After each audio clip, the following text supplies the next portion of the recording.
नरमुंडों की घाटी।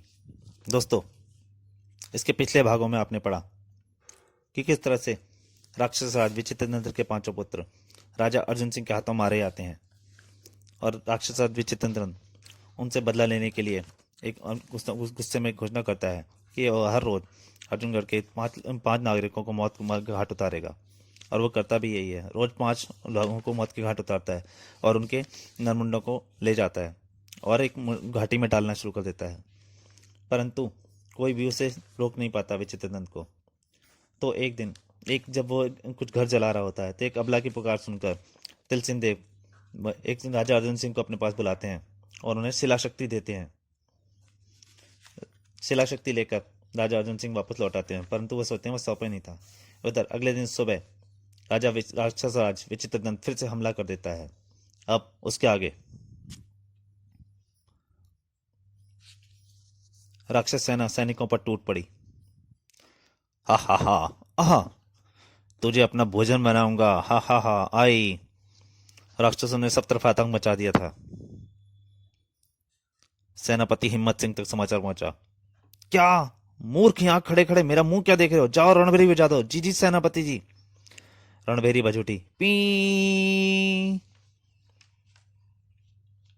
इधर भयानक शोर शराबा सुनकर राजा अर्जुन सिंह तथा राजकुमारी नीलम महल के बुर्ज पर पहुंच गए।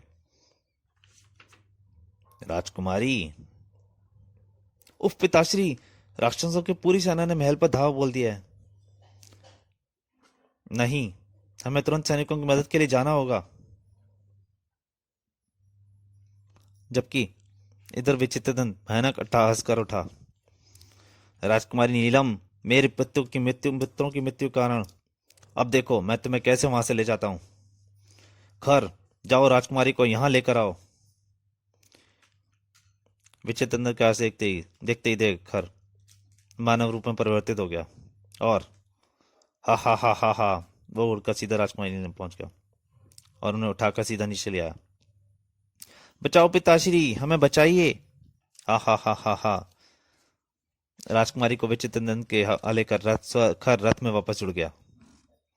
राजकुमारी नीलम, तू ही मेरे पतियों की मृत्यु का कारण बनी थी। हाँ, अब तुझे अपनी दासी बनाऊंगा। नहीं, छोड़ दे मुझे दुष्ट।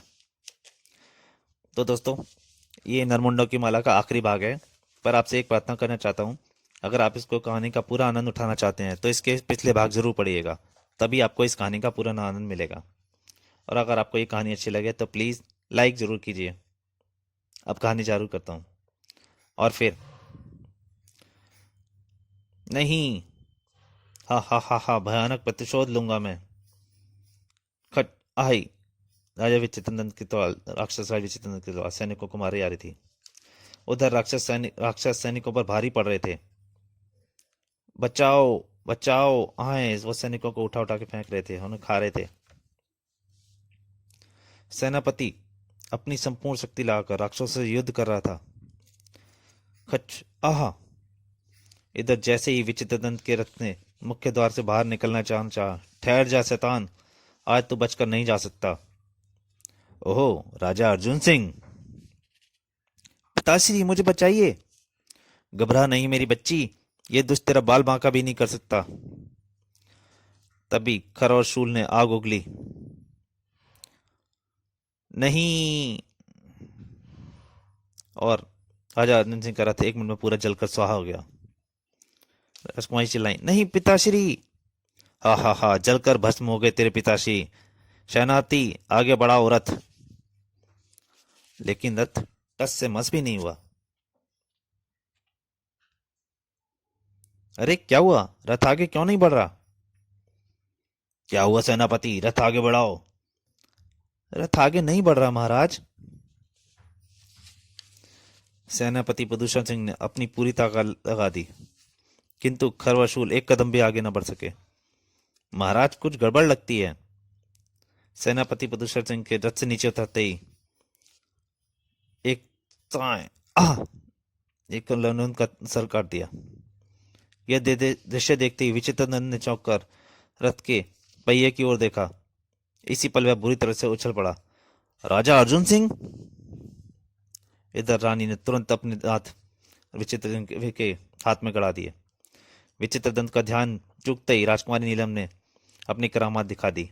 शाबाश बेटी। अगले ही पल राजा अर्जुन सिंह ने अपनी एक शक्ति एकत्रित की और उन्होंने रथ को फेंक दिया। आहा नहीं। यह देख कई राक्षस राजा अर्जुन सिंह पर एक साथ झपटे, लेकिन धूम धाड़ धूम।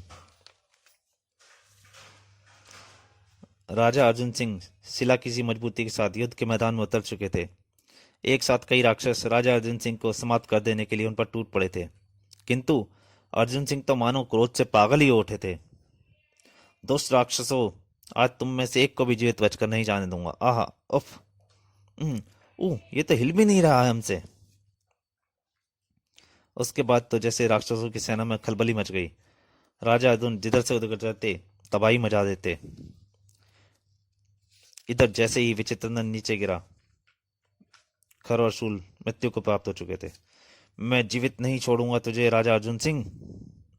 और उसने अपनी गदा से प्रहार किया। टनाक।